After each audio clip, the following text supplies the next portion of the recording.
derajatmu karo derajate bapak iki dhuwur bapak bol. Lho. Bol piye? Ah jenengmu sapa? Tundang bol kok ora gelem. Baladewa ku nek ngundang bol ngono. Heeh, abing wis.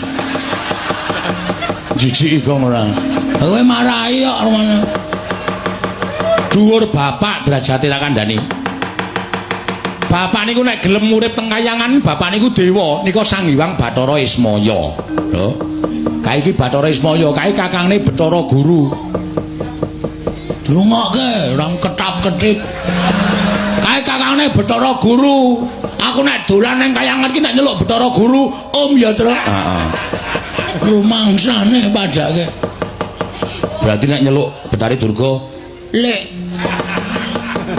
Lek jengkolmu ora.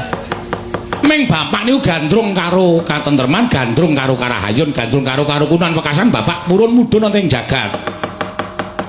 Terus saniki nek kula gelem malik lelakon sampeyan, kowe kok ngunekke bapak-bapak ki wong saking, bapak ki wong gedhi bal 17 wong elek nyolok mripat.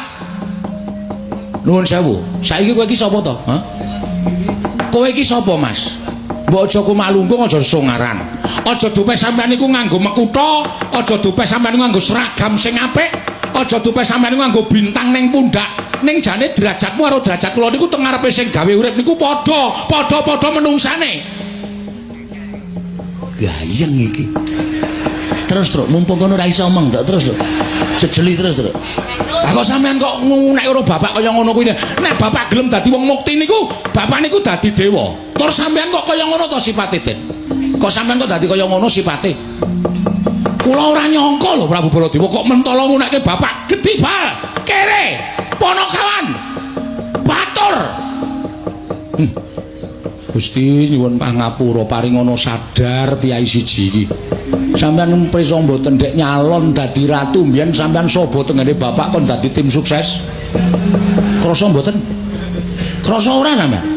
Semar aku tulung ngono. Nek aku dadi Ratu Mandura kene sok tak aspal, kene sok tak nehi pos rondo. Saiki ndi nyatane?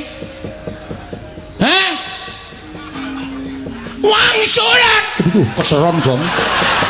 Cangkeme gedhe keseron ora. Tak polke volumene iki. Wen mangkel aku.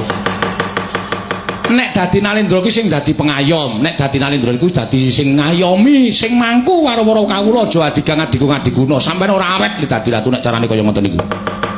Sampeyan ora awet li dadi Nalendra carane kaya ngoten niku. Kudu tresna asih marang kawulane. Mergo sampeyan dadi ratu niku kewajiban paring kabagyan dhateng para kawula, mboten kawula menika mang dadekke pancatan sirahe